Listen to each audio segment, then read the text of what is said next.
Bonjour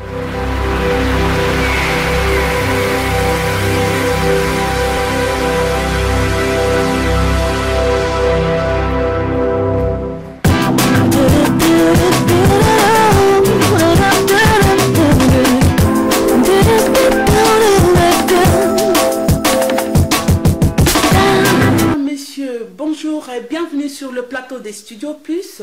Aujourd'hui, je reçois pour vous un chanteur talentueux, un Suisse, au nom de Philippe Dekourou. Bonjour Philippe Dekourou. Bonjour Marianne.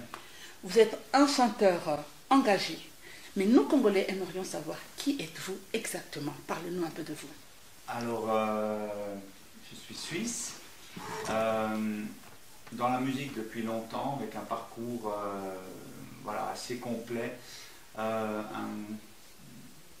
début dans la vie active comme mécanicien sur auto, et puis ensuite un parcours au conservatoire avec plusieurs diplômes de classique, et puis je suis arrivé dans la chanson assez tard, à l'âge de 35 ans, et dans la chanson engagée, j'avais à cœur de pouvoir transmettre, partager au monde ce que Dieu avait fait dans ma vie. Et c'est ce qui m'a amené à écrire des chansons. Et puis voilà, j'ai fait une dizaine d'albums. Et puis dans un de ces albums, il y a une chanson qui m'a été inspirée alors que j'étais dans ma première tournée en Afrique, au Burkina Faso. Oui. Et cette chanson s'appelle Africa. D'accord. Et puis elle commence par une partie en lingala, avec un chœur, une voix congolaise qui dit Yembela Yahweh. Voilà, ça c'est quelque chose déjà pour Dieu avait déposé quelque chose pour l'Afrique, pour les peuples africains. Et puis voilà, 15 ans plus tard, je me retrouve au Congo dans cette aventure nouvelle qui commence pour nous. D'accord. Nous avons vu que vous êtes un artiste qui ose et qui dérange. Mais est-ce que c'est le fait de mettre des mots sur les mots qui dérange? Et si ça dérange exactement qui? Vous venez de le dire, on me prête la particularité de réussir à mettre des mots, oui. M-O-T-S, sur les mots M-A-U-X. Oui. Voilà, j'essaie de partager autour de moi ce qu'il y a dans mon cœur. J'ai vécu une transformation dans ma vie à un certain moment. Une découverte de la foi. Et puis il y a eu la période avant Jésus-Christ et la période après Jésus-Christ. Avant Jésus-Christ, c'était de 0 à 25 ans, et puis de 25 à 57 ans. Aujourd'hui, c'est la période après Jésus-Christ, avec Jésus au cœur de ma vie. Et voilà, de parler de la foi, en tout cas, ça va déranger. Parce que la foi touche un domaine personnel, intime de la personne. Et puis il y a beaucoup de personnes qui ont été blessées non pas par la foi, mais par les religions, ou par les religieux. Et voilà, parfois les propos peuvent déranger. Alors dans mes chansons, j'essaie de toucher le cœur de la personne, j'essaie d'amener la personne à réaliser des choses, à se poser des questions qu'elle ne s'est peut-être jamais posées, ou à trouver des réponses aux questions qu'elle s'est posées. Et puis, beaucoup de personnes, de gens, d'auditeurs apprécient mes chansons parce qu'elles permettent une guérison parfois. Mais la guérison, si vous avez un ulcère et que vous allez vous faire opérer, le médecin, il doit vous faire mal pour enlever l'ulcère. Donc voilà. Et cette foi vous amène à aller au-delà de ce que vous pouvez faire. Et j'aimerais bien savoir, est-ce que dans votre vie, qu'est-ce que vous pensez de l'artiste congolais? Qu'est-ce que vous pensez de l'artiste congolais? Il y en a quand même un petit nombre qui s'engage, mais que pensez-vous vraiment du rôle qu'il doit jouer?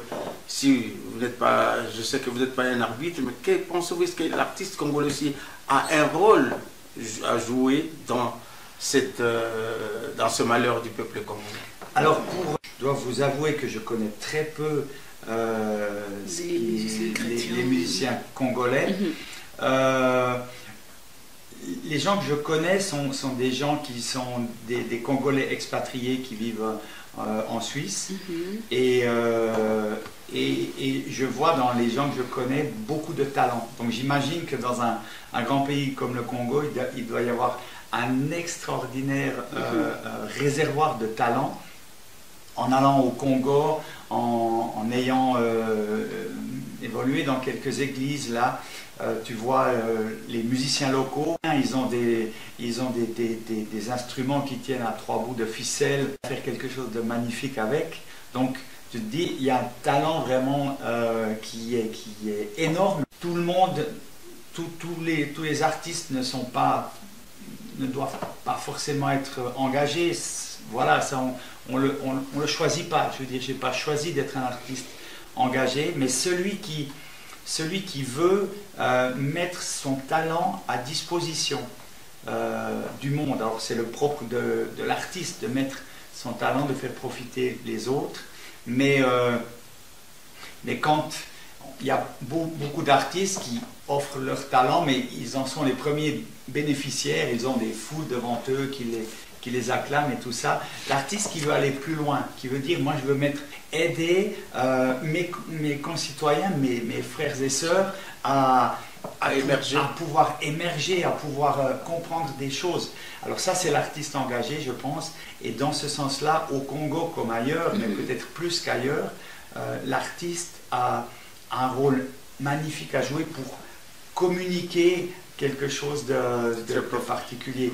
Mon désir, lorsque je fais des chansons, c'est de pouvoir être une voix pour les sans-voix, de pouvoir communiquer quelque part quelque chose de la vérité, de l'évangile, du cœur de Dieu au monde. Donc, moi, je me réjouis vraiment que lorsque je suis allé au Congo, déjà quelques fois, j'ai des jeunes qui me regardent, qui m'écoutent et qui disent, mais on aimerait faire ce que tu fais. Alors je les encourage, je dis, mais apprenez à servir. Ne soyez pas d'abord des artistes, soyez des serviteurs. Si tu es d'abord un serviteur, alors tu vas pouvoir apporter quelque chose. Et je crois que c'est ce qui fait la différence, quelque part. Est-ce que je suis d'abord artiste?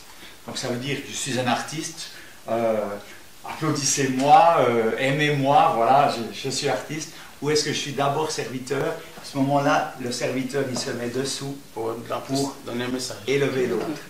Voilà, qui est un clip, Les filles de l'Est. Mais quel regard avez-vous aujourd'hui par rapport à ce qui se passe en Libye? Vous voyez les trafics humains qui se passent en Libye aujourd'hui, quel regard avez-vous? Quand on voit ce qui se passe en Libye, quand on voit ce qui se passe en Asie, enfin, ça existe partout, dans les pays africains aussi, combien de prostituées africaines sur les trottoirs européens en ce moment même, alors qu'il fait des températures en dessous de 0 la nuit, dans les grandes villes, voilà, des filles sont, des africaines même sont en mini-jupe sur les trottoirs toute la nuit, parce qu'elles ont été trafiquées, c'est inadmissible. C'est un esclavage qui existe aujourd'hui, qui perdure aujourd'hui, qui est admis, qui est toléré. Les autorités ferment les yeux ou laissent faire, ou ne disent rien, ou essaient de camoufler. C'est inadmissible. La violence faite aux femmes de toutes les manières est inadmissible. Qu'un homme puisse penser être supérieur à une femme, c'est une folie. Parce que je suis un homme, penser que je suis supérieur à une femme, c'est un fait égo, il les a fait complémentaires. C'est une folie de penser que parce que je suis un homme, je suis supérieur, j'ai un quelconque droit sur une femme. Au contraire, l'homme, il est là, quand vous considérez les textes bibliques, Marie, quand on voit ce que Dieu dit au couple, Marie, aimez vos femmes comme Christ a aimé l'Église. Donc, aimer sa femme comme Christ a aimé l'Église, ça veut dire être prêt à mourir pour elle, à donner sa vie pour elle. Comment je peux penser être supérieur? Oui. C'est vrai que je vais rebondir un peu sur cette question de spirituelle. L'Occident, en fait, est très spirituel. L'Europe est très spirituelle. Mais il y a aussi, derrière cette spiritualité, on relève un peu une part d'égoïsme. C'est-à-dire, chacun défend ses intérêts. Est-ce que vous pensez, Philippe, aujourd'hui, parce que si ça s'est passé en France, par exemple, une Française faisait la même chose, je sais qu'ils peuvent se dire, écoutez, si ça dépasse, ils peuvent quand même se dire, écoutez, on doit quand même essayer d'intervenir. Mais, quel est votre regard encore sur les intérêts? Est-ce qu'aujourd'hui, les intérêts, chacun défend, vous ne trouvez pas que ça a une grande part de responsabilité dans ce qui se passe à travers le monde? Alors, la parole de Dieu dit, dans les derniers temps, les gens seront, et il y a toute une série de qualificatifs, et le premier de ces qualificatifs, c'est égoïste. On le voit, la plupart des gens sont centrés sur eux-mêmes, et puis cherchent leur intérêt d'abord. Maintenant, quand vous disiez que l'Europe est spirituelle, alors c'est André Malraux, au siècle dernier, qui disait le 21e siècle sera spirituel ou ne sera pas. Aujourd'hui, de spiritualité. Mais de quel côté vont-ils chercher? Auprès des sciences occultes, auprès des voyantes, auprès des médiums, auprès des religions occidentales, des charlatans, disons. Des charlatans, du mysticisme. Alors, on peut le comprendre parce que les religions ont fauté, les églises ont fauté, la religion a donné une image de Dieu qui a été extrêmement déformée. Et quand des gens me disent « je ne crois pas en Dieu », moi je leur pose la question « en quel Dieu ils ne croient pas ?» Et parfois je leur dis « le Dieu auquel vous ne croyez pas, je n'y crois pas non plus.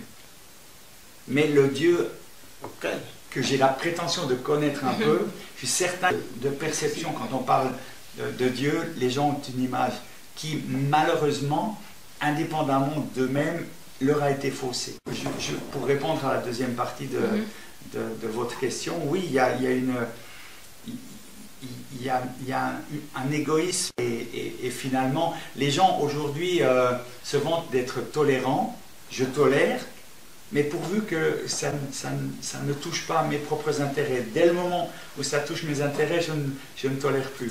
C'est la différence entre l'amour et la tolérance. On peut être tolérant, voilà. La tolérance est parfois un masque pour cacher notre manque d'amour, pour camoufler notre manque d'amour. Et si on est ne serait-ce qu'un peu humain, on ne peut pas accepter l'idée qu'une fille de 15 ans, on en a rencontré sur des trottoirs en Suisse même, des filles de 15 ans qui font le trottoir, qu'elles soient suissesses ou qu'elles soient camerounaises ou roumaines. Pour moi, c'est un enfant. Et c'est intolérable de penser qu'elle puisse être exploitée, vendue comme ça. Ouais. Alors, Philippe Decourroux, si cette envie-là de dénoncer, cette envie-là que vous avez en vous d'aider, de défendre la femme qui vous a poussé d'aller jusqu'au Kivu? Oui, parce que dans mon parcours de l'après Jésus-Christ, qui a aujourd'hui, il a 32 ans, quand j'ai entendu parler de la situation du Kivu, j'en ai entendu parler à la TV, par le journal télévisé quand Denis Mukwege a reçu le prix Sakharov en 2014. J'ai entendu ça, j'ai dit mais est-ce que c'est possible que ça se passe?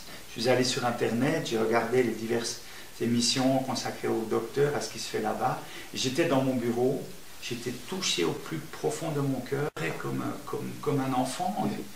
Et j'ai dit mais est-ce possible qu'on puisse traiter des femmes comme ça? Est-ce qu'on peut détruire une femme, un enfant, un bébé, détruire son appareil génital de façon... Et j'étais tellement touché, j'ai fait une prière à Dieu en disant, mais mais mon Dieu, si je peux faire quelque chose en me disant, ben voilà, je suis en Suisse, mais pour les femmes du Congo et du Kivu en particulier. Et puis, quelques semaines plus tard, nous nous trouvions avec mon épouse en Belgique. Et là, je rencontre un pasteur qui avait appris ce que j'avais fait à travers voilà, le fait de dénoncer le scandale de la prostitution et tout ça. Et il me dit, ah mais c'est super ce que tu fais, il faudrait que je te présente à mon frère. Et je lui dis, ah, oui, et qui est ton frère? Et il me dit, il vient de recevoir le prix Sakharov. Et je dis, attends, est-ce que tu es en train de me dire que tu es le frère de Denis Mukwege, le frère de sang? C'est une réponse de Dieu extraordinaire. En quelques minutes, on a pris nos agendas, nous avons fixé une date et nous nous sommes rendus au Kivu quelques mois plus tard. Voilà, sans savoir, nous sommes allés là-bas avec mon épouse m'a accompagné, elle a eu le courage de m'accompagner, sans savoir ce que nous pourrions faire, mais en sachant que, voilà, que Dieu nous envoyait là-bas déjà pour comprendre, pour voir, pour réaliser, puis après pour essayer de chercher, voilà, qu'est-ce que moi je peux faire pour ce pays, pour ces femmes merveilleuses. Ce que vous avez dit de votre croyance, d'avoir vu à la télé, est-ce qu'on peut se dire, aujourd'hui les Congolais peuvent se dire, c'est Philippe Dekourou, un ange, un Moïse, parce que nous sommes très croyants. Nous sommes très croyants, les Congolais sont croyants, mais même si des fois on déforme ou bien on ne comprend pas tout, mais l'essentiel au fond de nous, le peuple congolais est très croyant. Cette croyance-là, peut-on peut-être on peut vous mettre dans un cadre de dire un ange, un Moïse, ou un sauveur tout simplement. Alors, non, je ne pense pas. Je pense que voilà, je suis un serviteur de Dieu, quelqu'un qui a j'aime bien, vous disiez tout à l'heure, je suis chrétien. Oui, mais pas seulement. Parce qu'il y a, statistiquement aujourd'hui dans le monde, il y a 2,2 milliards de chrétiens, c'est-à-dire des gens qui se réclament du christianisme. C'est bien, mais Jésus n'est pas venu sur la terre pour faire des chrétiens. Il est venu pour faire des disciples. Et puis un disciple, c'est quelqu'un qui imite son maître, et Jésus est venu sur la terre comme serviteur. Donc voilà, j'essaie tous les jours d'être juste un serviteur de Dieu. Quelqu'un qui veut servir, alors qui veut servir Dieu, mais qui veut servir son prochain, qui évolue à l'image de Jésus, qui est venu pour servir. Et c'est cette image-là qui est extraordinaire, je trouve, parce que voilà, le serviteur ne peut pas prétendre à quoi que ce soit. Je vois parfois des hommes de Dieu qui disent « je suis apôtre, je suis évêque ». Ok, et on me dit « et toi tu es quoi ?» Moi j'ai dit « je suis serviteur ». Et je crois que l'enfant de Dieu... Décidez d'aller au Kivu.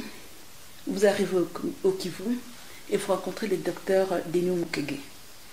Parlez-nous un peu de cet homme, de ces Moïse pour le Congolais, de ces réparateurs de femmes. Un homme courageux comme Denis Mukwege. Parlez-nous un peu de lui. Alors, on n'aura pas assez de temps pour ça. On n'aura pas assez de temps pour ça. Denis Mukwege, c'est... que dire de Denis Mukwege? Il est médecin. Oui. En tant que médecin, il a fait des choses incroyables que très peu de médecins dans le monde ont faites. Alors, nous avons eu avec mon épouse le privilège de le rencontrer, mais aussi et surtout de rencontrer sa famille. Pourquoi c'est un privilège? Parce que Denis Mukwege, il est extrêmement humble. C'est un homme qui a une grandeur dans l'humilité qui nous a bluffés. Et il ne raconte pas beaucoup de choses sur lui. Il a vécu tellement de choses, lui, il ne raconte pas. Par contre, sa famille raconte. Et nous étions avec un de ses neveux, et lui racontait. ce que Denis ne te racontera pas parce qu'il ne veut pas se mettre en avant. Voilà. Mais c'est, quand tu entends ça, tu te dis, mais c'est pas possible. C'est pas possible qu'un homme ait pu vivre ça. Donc, il y a dans cet homme un homme de Dieu extraordinaire. Il y a une qualité, une grandeur, un courage. Lorsque l'année dernière, à fin 2017, fin 2016, ses proches ont insisté parce que le climat avec ces élections qui auraient dû être organisées et qui n'ont pas été, le climat était très tendu là-bas, on avait peur de soulèvements, etc. Et les proches de Denis ont vraiment insisté en disant, Denis, il faut que tu quittes, tu n'es plus en sécurité là-bas, c'est très dangereux pour toi. Et son frère me disait, un de ses frères me disait, voilà, j'ai insisté auprès de Denis. Et Denis m'a dit, je ne peux pas quitter, parce que si je quitte là-bas, les gens auront peur. Et ça sera le chaos, il y a un mouvement de panique qui va s'installer, donc je ne peux pas quitter. Et son frère me disait, mais j'ai insisté, encore insisté. Et à un moment, Denis m'a regardé dans les yeux et m'a dit, mon frère, un vrai homme, il meurt debout. Et j'ai su que voilà, je ne pouvais pas insister plus loin. Il était déterminé. C'est quelqu'un, Denis Mukwege, c'est quelqu'un qui donne sa vie réellement. Il a risqué sa vie plusieurs fois. C'est un homme selon le cœur de Dieu. Lui, c'est un Moïse, c'est un Martin Luther King, c'est un Nelson Mandela. Voilà, c'est vraiment un homme. À côté de lui, je me sens tout petit. D'ailleurs, quand une conférence avec lui, et dans cette conférence j'ai pris la parole, j'ai chanté quelques chants, et quand lui a pris la parole après moi, il m'a fait beaucoup d'éloges comme ça en public devant tout le monde, et j'ai dit mais non, je ne mérite pas ça, et j'ai repris la parole après et j'ai raconté une blague. Raconté cette blague là, c'est l'histoire d'une petite souris, hein, d'un éléphant qui court dans le désert et court longtemps. Et à un moment, la petite souris se retourne vers la poussière qu'on fait. Les gens ont tout de suite compris. Voilà. Et j'ai ajouté, j'ai dit, Denis, j'espère que toi et moi, on va faire plus que de la poussière ensemble. Mais à côté de toi, je serai toujours la petite souris. Mais juste parlant un peu de ce Denis qui est formidable, que moi aussi personnellement, j'ai eu le plaisir, et je dois les témoigner, j'ai eu le plaisir et cet honneur de pouvoir rencontrer Philippe avant cette conférence, que je trouve aussi c'est un homme formidable. C'est pas seulement parce que Denis l'a dit, mais à travers ses œuvres, on sent en Philippe quelqu'un de très profond. Je n'ai pas des mots à dire, mais vous sentez ce que je veux peut-être dire, et Dieu seul sait. Mais croyez-vous pas que Denis, si vous avez une parole, vous qui êtes prêts, le peuple attend de lui. Il est bien sûr dans un cadre où il a excellé, il a donné tout ce qui est plus pour sa grandeur, des petits qu'il a donné, il peut donner en grand. Et les Congolais attendent aujourd'hui qu'il soigne tous les Congos. Il a les capacités, il a les compétences. Vous qui êtes prêts, Philippe, de lui, si vous pouvez lui souffler quelque chose à travers. Vous faites allusion à un engagement politique. Là, bien sûr. Parce qu'il y a quand même, il y a aussi ça, aussi un soin à donner. Bien sûr. Voilà. Et en plus de cela, c'est tout ce que tous les Congolais attendent de lui. Alors tous, une bonne partie en tout cas. La majorité. Dans le peuple congolais malheureusement, des gens qui n'ont pas le même esprit, des gens qui sont corrompus et qui sont prêts à répondre à toutes les sollicitations de l'Occident pour pouvoir monnayer à vil prix les richesses du pays. Maintenant, l'engagement politique,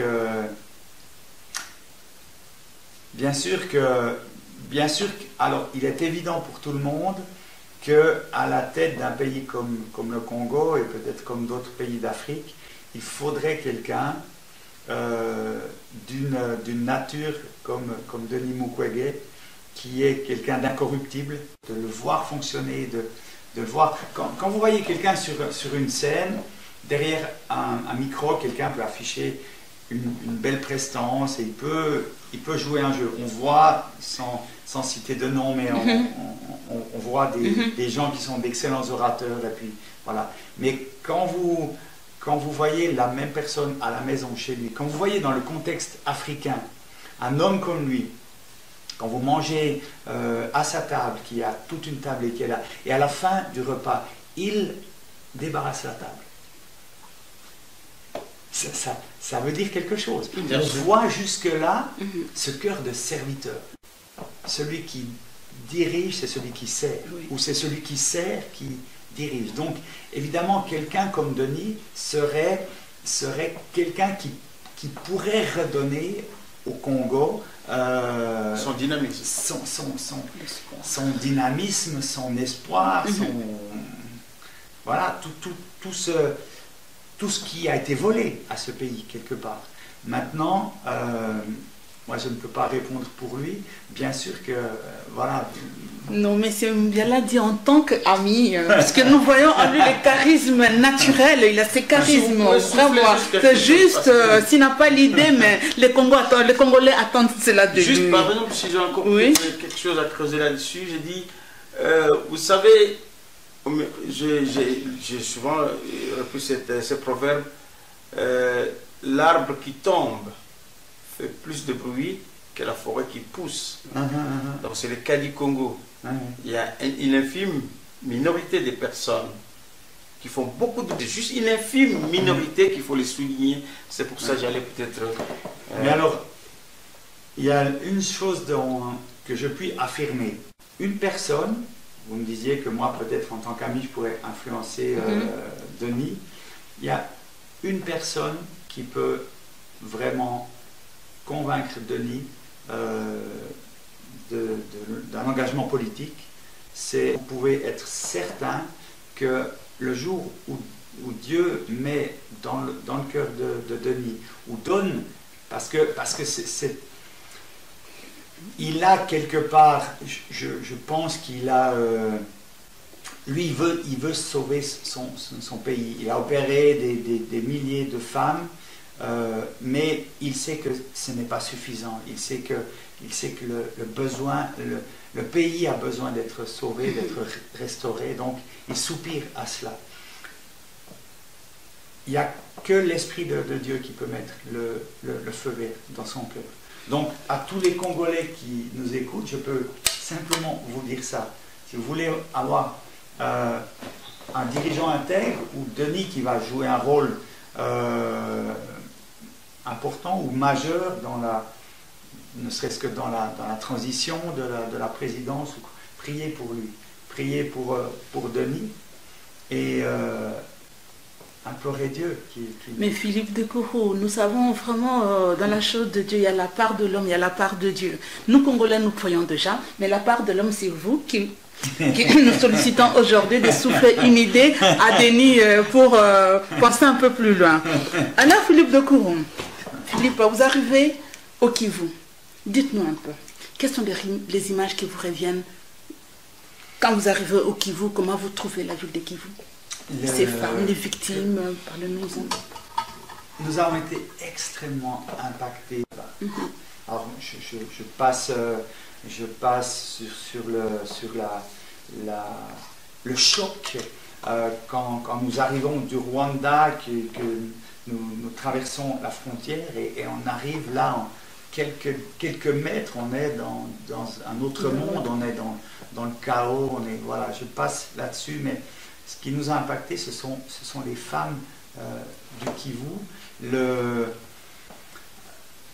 ces femmes qui, de par ce qu'elles ont vécu et de par leur soif de vie, de par leur courage, ces femmes nous ont bouleversés. Des femmes qui ont été détruites, qui seront pour certaines incontinentes d'urine et de sel toute leur vie. Voilà, il y a des choses que la main des médecins ne peut pas réparer, mais elles nous ont bouleversés. Ces femmes, elles sont admirables, elles sont courageuses,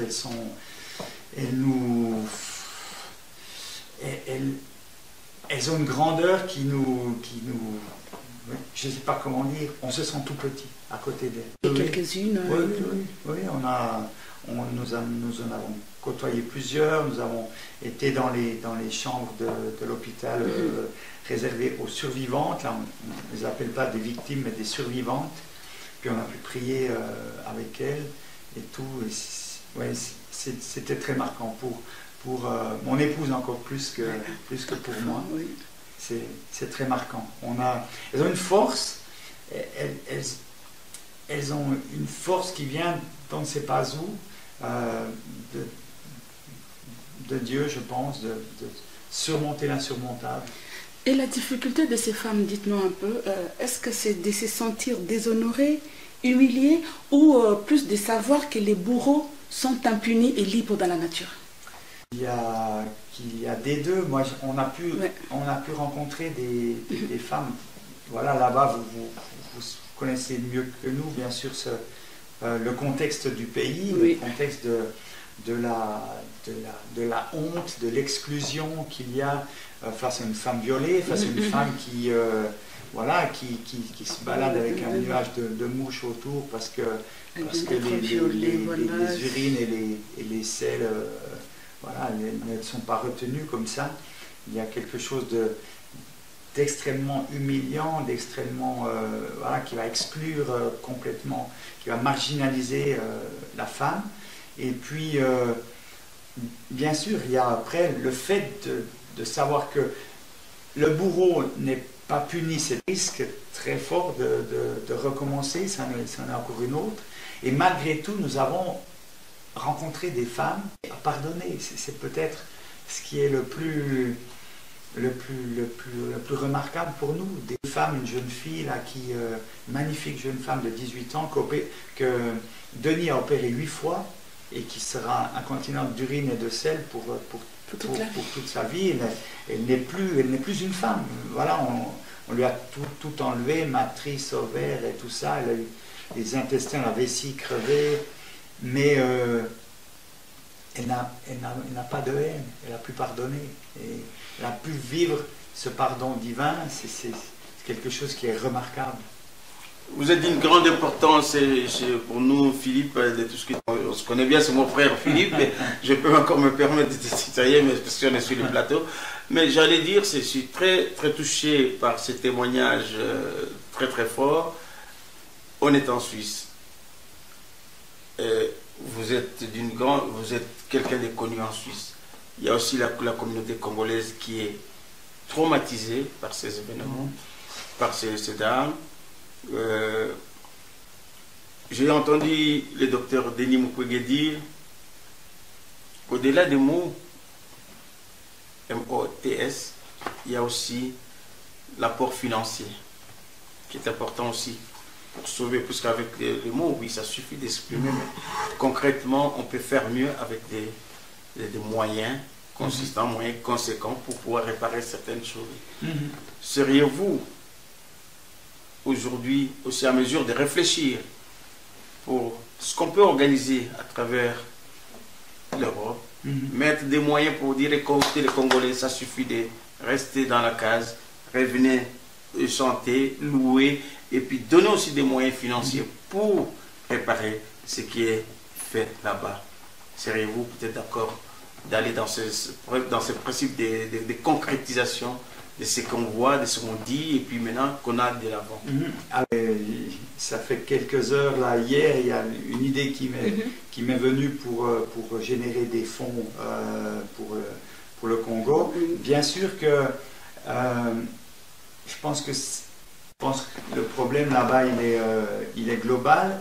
Bien sûr que quand on pense à des survivantes, des victimes de viol dans un hôpital, il y a besoin de moyens financiers, alors nous y réfléchissons aussi. Nous sommes pour éduquer les enfants aussi. Là, nous offrons,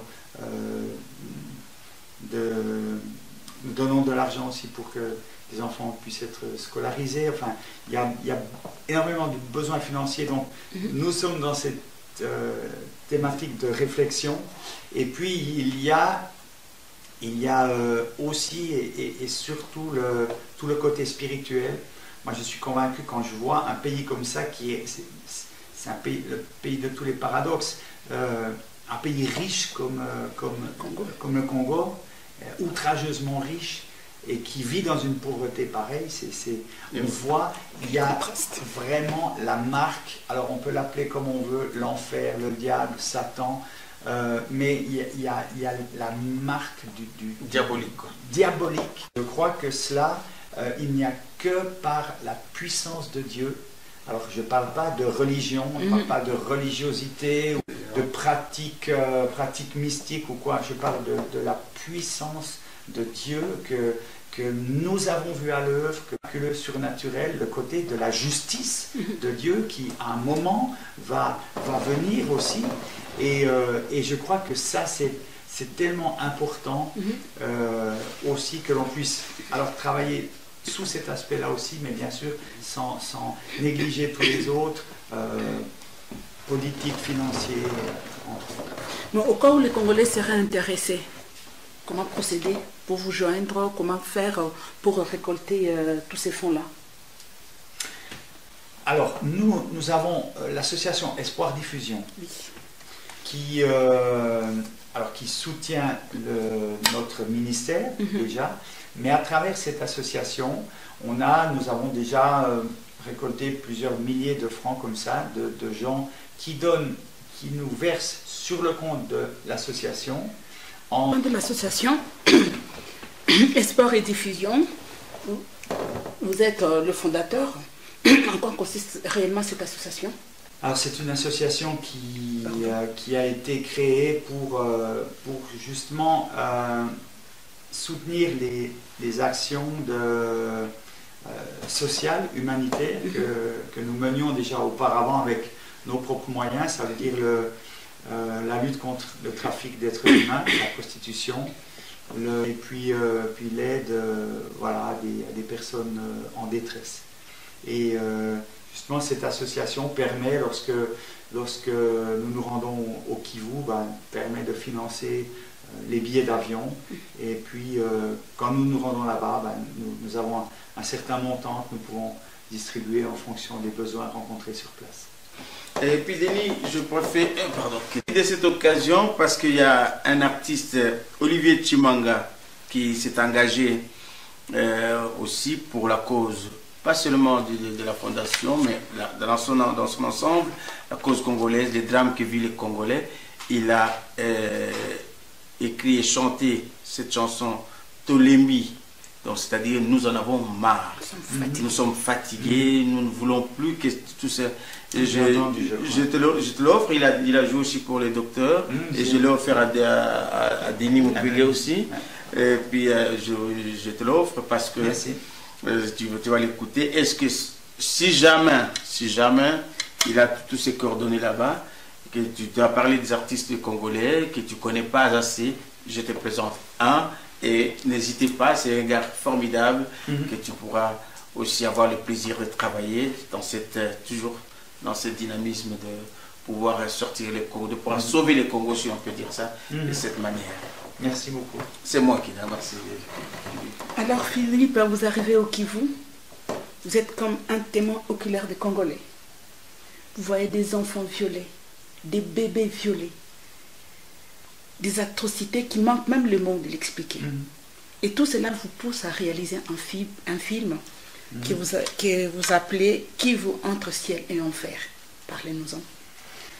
Oui, alors ce film, c'était un Kivu. Personne. Parfois aucune main, parfois une main qui se levait. Donc les gens ne savaient pas. Tu te dis comment est-ce possible qu'en 2015, c'était...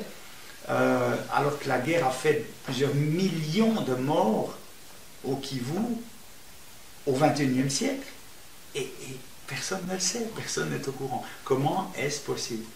Pourquoi nous cache-t-on cela? Et voilà, la première chose, c'est d'informer, de sensibiliser nos populations, de montrer aux gens, que les gens prennent conscience que... Alors je dis aux gens, je sors mon téléphone portable, je dis, mais vous ne connaissez pas le Kivu, et pourtant vous en avez une infime partie dans votre téléphone. alors voilà, ça permet une petite prise de conscience qu'il y a des choses qui se passent là-bas, et puis que le drame des populations là-bas, eh bien, nous en sommes quelque part, ce n'est pas de notre faute, mais nous bénéficions puisque les matières premières qui servent à nos téléphones portables ou autres gadgets, eh bien, sont la principale cause de leur malheur là-bas. Alors c'est ce qui vous pousse à dire que notre confort, votre confort à vous, c'est la source de notre malheur. Voilà, voilà. Absolument. Et voilà, c'est bien que les gens soient au courant, et je crois que si les dirigeants, si les grandes multinationales profitent, on connaît la situation de l'Afrique depuis le temps des colonies, ont veillé à ce que l'Afrique reste pauvre, et puis on tirait les ficelles, même, je pense, après la colonisation, ont bien su tirer les ficelles, parce que nous autres occidentaux, nous avons intérêt, enfin les grands, les puissants ont intérêt que l'Afrique reste pauvre, enfin pensent que c'est dans leur intérêt. Moi, je suis pas convaincu. Je pense que si l'autre, si tu es béni, si tu grandis. Juste Philippe, d'abord Elodie Pernot qui m'a présenté à Philippe et que j'ai eu le plaisir à le connaître jusqu'à présent. J'ai vu ces moments formidables avec.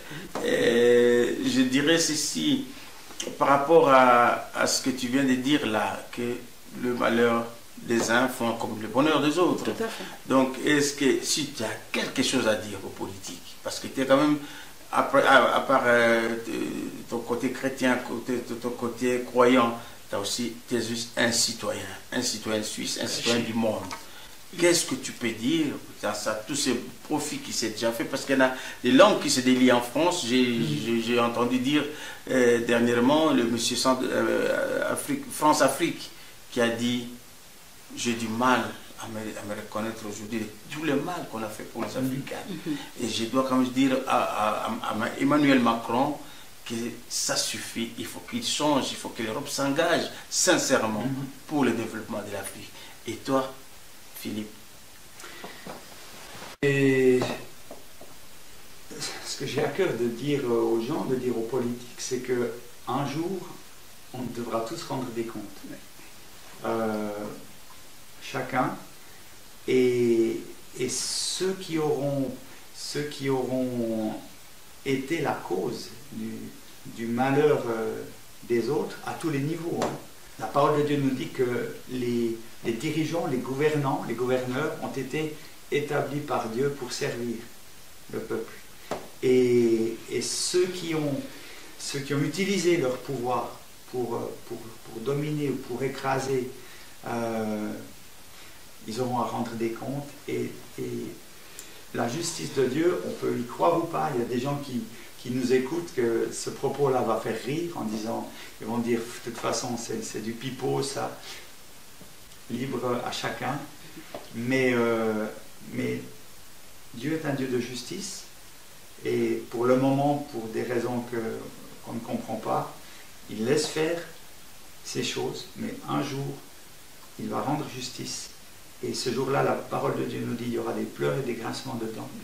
Et tout sera mis en lumière, les livres seront ouverts, les comptes seront réglés.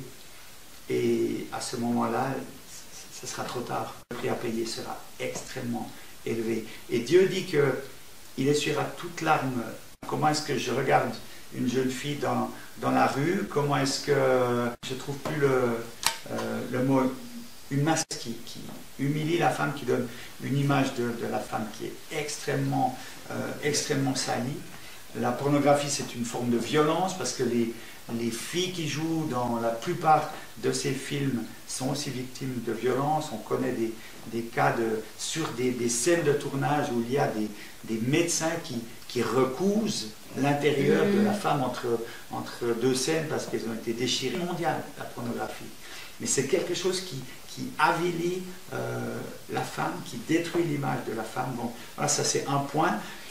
Dans notre collectif, nous avons 12 points qui sont, certains points sont assez contraignants. Ça oblige l'homme qui s'engage à sortir de sa zone de confort quelque part et à dire, voilà, moi je ne peux plus me permettre d'être juste un témoin passif de ce qui se passe. J'ai une sœur, j'ai une fille, j'ai une petite fille. Comment est-ce que je souhaite que les gens regardent ma fille ou ma petite fille? Si c'était ma fille ou ma petite fille qui soit dans un film, à être prise par plusieurs hommes, par des animaux parfois, est-ce que je pourrais regarder ça? Si c'était ma fille ou ma petite fille? Non. Alors, la fille qui figure dans ce film, est-ce que... Voilà, et je crois que l'homme doit être sensibilisé à dire, voilà, je veux me dresser, même si c'est un tsunami qui arrive en face, je veux me dresser pour essayer d'être un homme qui respecte les femmes. Et puis voilà, je veux faire ce que j'ai à faire et attendre peut-être que je puisse susciter d'autres hommes, et après, quand il y aura un certain nombre d'hommes, à ce moment-là, l'union fait la force. Et on peut faire quelque chose, je pense. On peut changer le cours des choses. C'est complètement utopique, mais je pense qu'avec Dieu, c'est possible. Et pour ce faire, c'est pourquoi vous proposez la démarche concrète de signer la charte. En quoi consiste vraiment cette charte? Alors voilà, pour adhérer à ce collectif, on va sur Internet, sur le site CIRW.org, mentionné, oui. Voilà. Et puis il y a une charte en 12 points. Donc un point concerne la pornographie, concerne les journaux qui contiennent des annonces de services sexuels dans leurs colonnes, etc. Il y a plusieurs points comme ça. Et puis simplement de pouvoir, voilà, réfléchir à ces points et dire, voilà, moi je suis d'accord en tant qu'homme de m'engager à respecter tout ça, à m'engager, je refuse ça, je ne veux plus faire ça, je veux changer de comportement, je veux changer ma manière de parler, de voir les femmes, et puis je signe cette charte. Et à ce moment-là, je deviens membre de ce collectif. Mais Philippe, affrontons la réalité. À l'heure actuelle, vous voyez beaucoup de pays violent les droits, bafouent les droits de l'homme. Qu'est-ce qu'une charte peut vraiment apporter de différent dans la défense de la femme? Cette charte, elle peut apporter un changement dans ma propre vie. Qui que ce soit dans le monde, mais j'ai tous les pouvoirs sur moi-même. D'accord. Et c'est ça qui est important. À partir de mon changement, les gens disent, vous le savez comme moi, les gens disent ça va mal, il faut changer les gouvernements, il faut la gauche, il faut la droite, il faut le centre, il faut celui-ci, il faut comme si tout dépendait des autres. Mais bon, personnellement, la seule personne que je peux changer, c'est moi-même. Et si je me responsabilise face à moi-même, changement, et disent, ah mais tiens, cet homme-là, il est différent, cet homme-là, il a quelque chose en plus. J'espère pouvoir donner envie aux autres de devenir un modèle pour les autres. Mais je ne peux pas demander aux autres de faire quelque chose que je ne fais pas moi-même. C'est complètement, malhonnête quelque part. Ok, merci beaucoup. Je ne sais pas si... je dirais merci beaucoup Philippe. Je te vois sur scène encore à la dernière conférence de Philippe, à part de Denis Mukwege. Je te vois aux anges un peu. Dites-moi quelle émotion quand tu ressens quand tu es devant la scène. C'est juste ça côté artistique que j'aimerais bien savoir un peu, en dehors de tout ce qu'on a dit. Quelle émotion je ressens?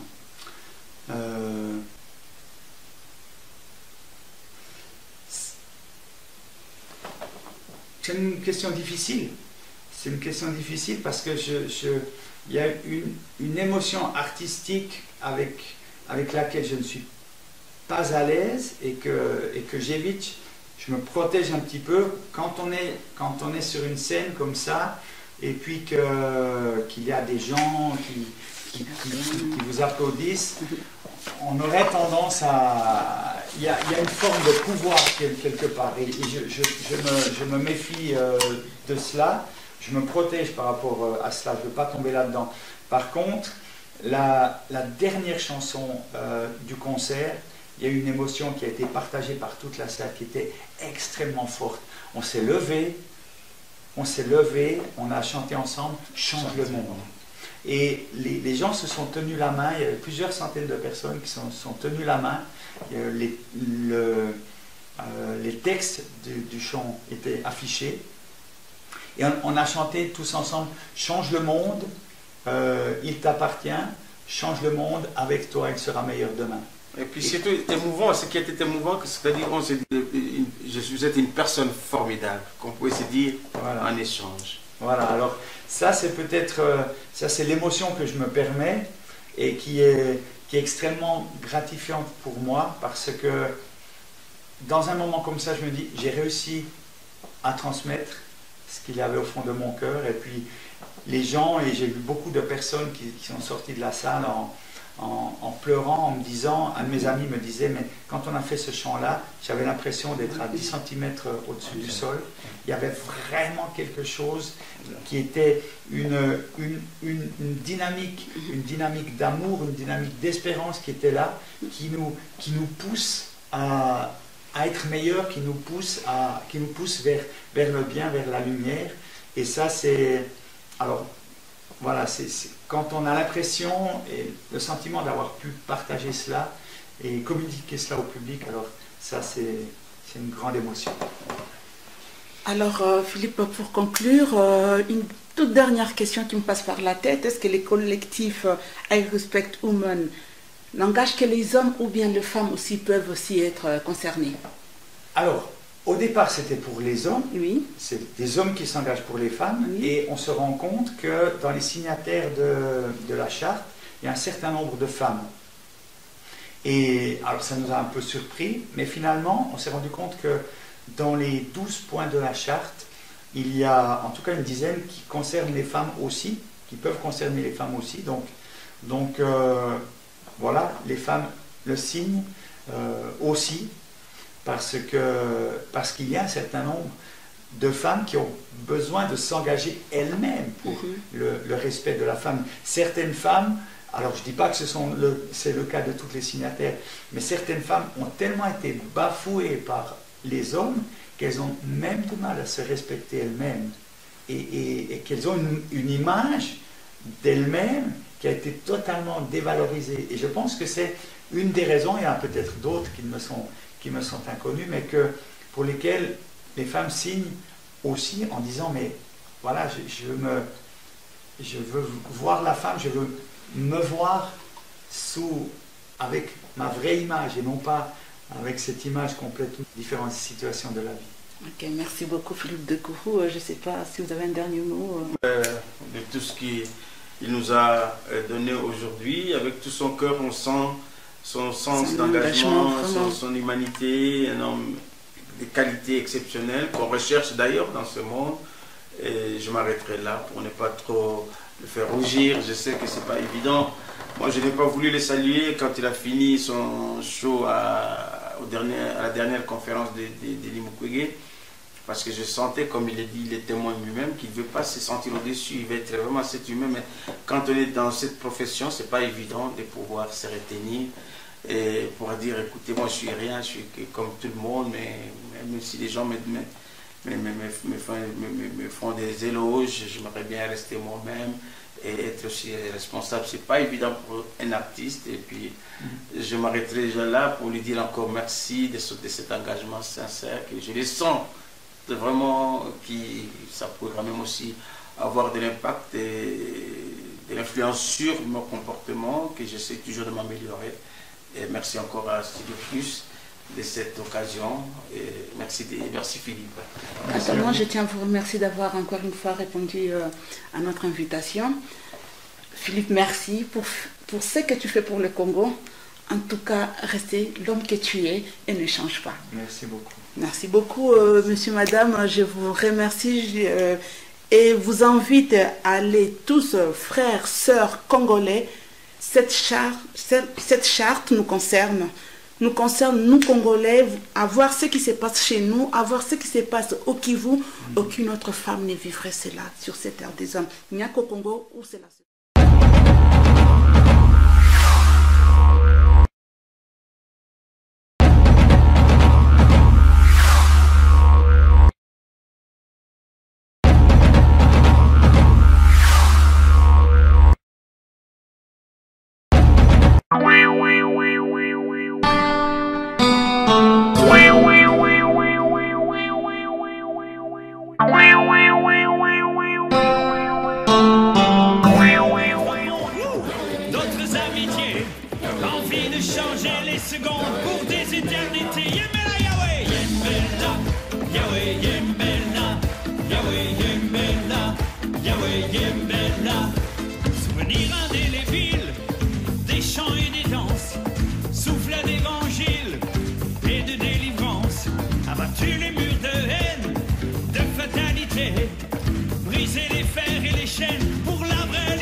Décideur, les grands qui mènent la ronde où l'argent règne en maître et seigneur.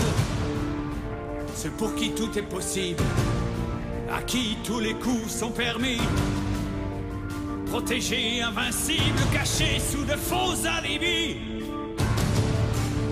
À ceux qui ont tous les droits, l'immunité des plus forts, au-dessus des lois, en toute impunité, encore et encore.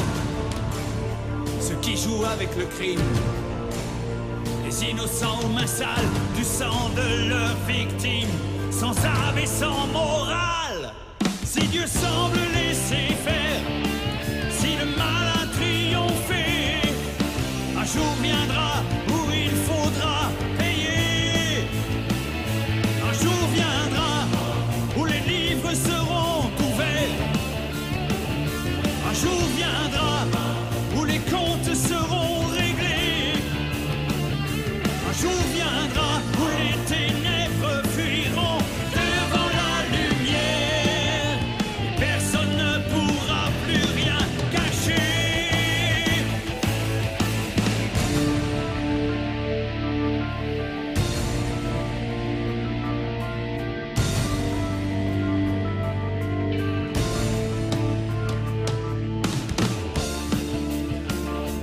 Laissés pour compte, les éternels oubliés, ceux qui ont connu la honte et l'abandon parce qu'ils n'étaient pas bien nés, à tous les enfants meurtris, abusés, déchirés par ceux qui s'en sont servis jusqu'à tuer leur dignité. Si Dieu semble sur la terre vous avoir... Mais la première chose dont je suis convaincu, c'est que Dieu ne vous a pas oublié. Il ne vous a a pas oublié.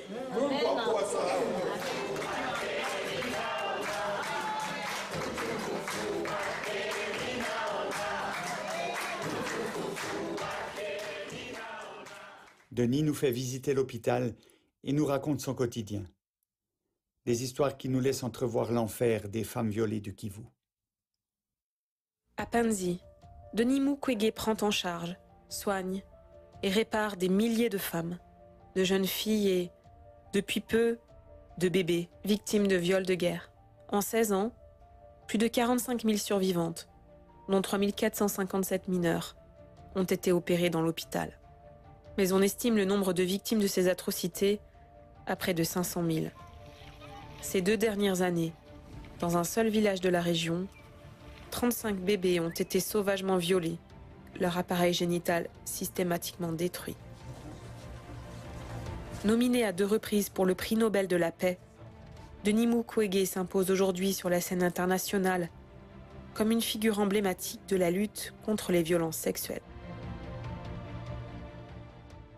Ceux qui commettent ces actes veulent absolument humilier la victime, mais humilier également la population. C'est une confusion terrible de penser que ce qui se commet sur les femmes ici, c'est quelque chose qui a à voir avec le sexe. Non, ça n'a rien de sexuel. Il y a des gens qui me disent, oui, le viol a toujours existé. Mais ici, c'est violer en présence de tout le monde, public. Lorsqu'une mère est violée en présence de ses enfants, et pour beaucoup d'enfants, ça détruit l'image de la mère, ça détruit